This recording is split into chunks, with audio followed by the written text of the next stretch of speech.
I've discovered it's too late to help your gift giving this year. For I imagine that all of your gifts are already tied with bows on them under the tree or tucked away for dispersal later tomorrow. I want to share this scientific evidence for future Christmases and other gift-giving opportunities. There have been many academic inquiries into the gift-giving economy, and most of them are pessimistic at best.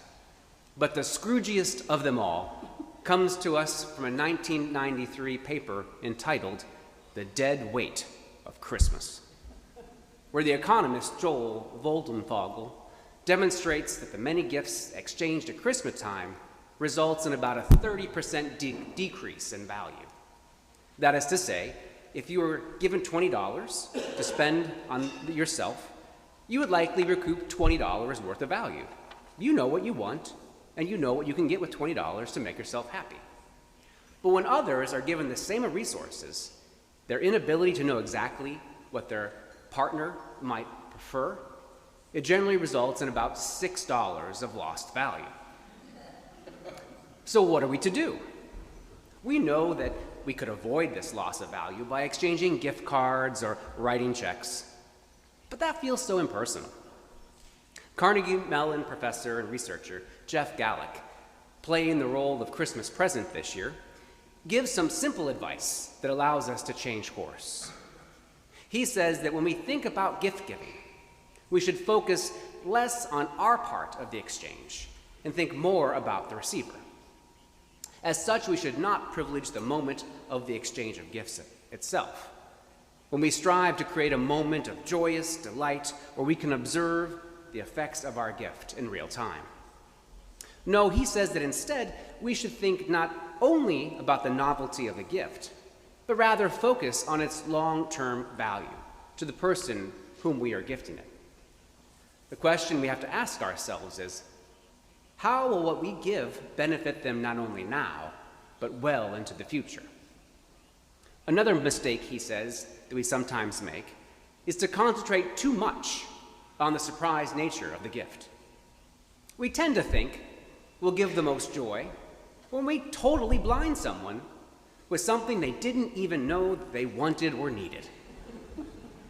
Of course, this idea is more about us than it is about them, this wanting to surprise people. We should think about the various wish lists they have and pick out a gift that they already communicated that they might actually enjoy. Finally, he says that despite what we imagine, expensive material gifts from glamorous brands or stores actually bring less happiness than those gifts that are more experiential. The reason we give those gifts is because we're trying to hide behind the status. But he suggests that gifts that make the giver vulnerable in the giving are, in fact, the most important ones. The research shows that gift givers find greater value in items like concert or sporting tickets, certificates to spa weekends, or gifted vacation plans. These types of gifts include intangible relational benefits of time spent together, long-term anticipation, and long-lasting memories to be made. We know that the gift economy is supposed to be about generosity, kindness, and caring. But as we have seen, it often misses the mark. For below the surface of our pro-social goals and that abundant desire for connection lies many complex psychological forces that are at play even when we don't realize it. If we are to sum up the research, it shows that the truth is that we are almost always consciously or unconsciously prioritizing our own needs over the preferences of our recipients. Think of that classic Homer Simpson sketch where he buys that perfect gift for Marge. And she says, homie, this looks like a bowling ball. And of course it was, not for her, but for him. Ultimately, we need to get over ourselves. We need to start by seeing the world from the perspective of our intended recipients. All of this scientific advice got me thinking about that original gift given at Christmas time. that long-promised child, Jesus. Using these criteria, I wonder how God's gift to humanity stacks up. So let's look at it. Well, the nature of the gift is surely shocking and surprising, and its exchange certainly takes on cosmic dimensions. The gift is really all about us. It's humble and attuned to how we see the world. And God, in giving, exposes God's love in the gifting, making themselves precariously vulnerable by giving us a tender baby, born without a home. The gift is not a novelty. It's not a passing fashion or trend. In sending us Jesus, God stands in enduring solidarity with humanity, suffering with humilities and the tragedies of life, as well as the tender victories and simple celebrations. This is definitely an experiential gift. Indeed, God's gift is very much attuned to the desires of our hearts.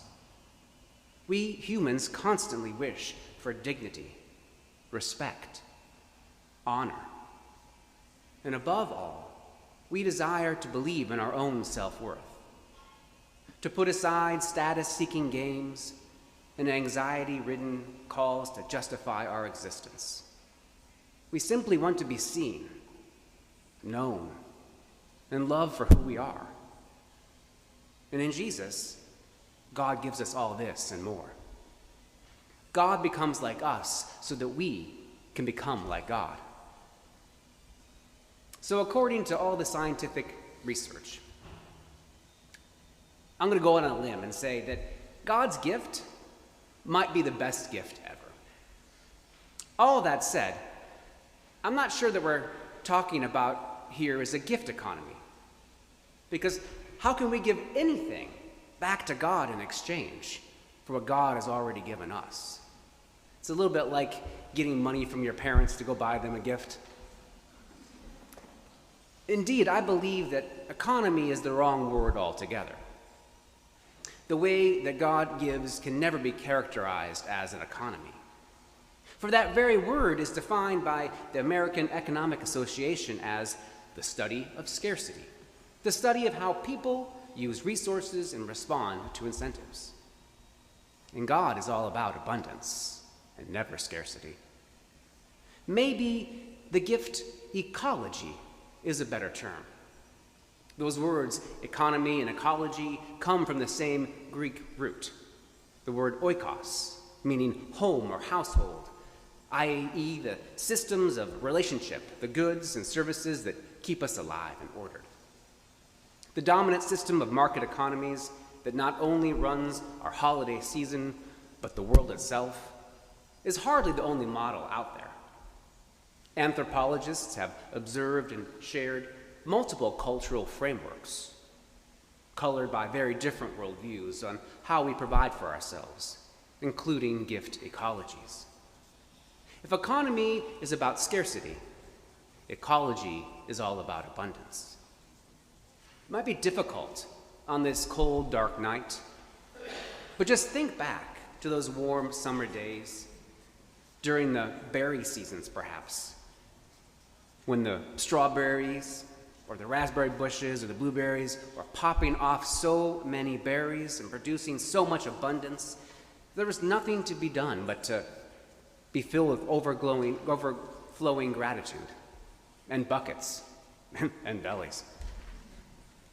God gave us Jesus to show us a different way, to invite us into a world of abundance. But still we seem to be people who walk in the darkness, as Isaiah says. I wonder if tonight we will see that great light.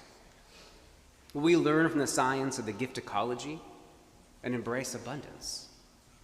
Instead of falsely creating market conditions of scarcity, can we live into a new ecology? Isn't that the gift for which the very world groans? Maybe we can learn about different modes of being. I was struck by anthropologist Daniel Everett's work with a hunter-gatherer community in the Brazilian rainforest. A hunter had brought home a sizable kill, far too much to be eaten by his family. And Everett asked him how he would store the excess. Smoking and drying technologies were well known in that community. Storing was possible. But the hunter was puzzled by the question. Store the meat? Why would he do that? Instead, he sent out an invitation to a feast. And soon the neighboring families were gathered around his fire until every last morsel was consumed. This seemed like maladaptive behavior to the anthropologist, who asked again, given the uncertainty of meat in the forest, why didn't he store the meat for himself and his family? Which is what the economic system of his home culture would predict. Again, the hunter said, store my meat? I store my meat in the belly of my brother. I love that story. I store my meat in the belly of my brother. It shows us a different way. It paints a picture of the true meaning of Christmas. God has stored their love for us, not in our bellies only, but in our very flesh. We've been adopted into God's family.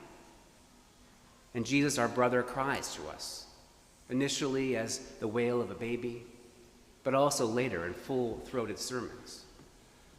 He calls for us to open our eyes to the mystery of God's abundant love, always overflowing, always present. On this Christmas, when we think about the gift economy, or better yet, the gift ecology of God's abundance, we wonder, how can we participate? How can we give back what we didn't really create? Like that famous drummer boy, we wonder what gift we can bring to offer a king. Pa-rum-pa-pum-pum.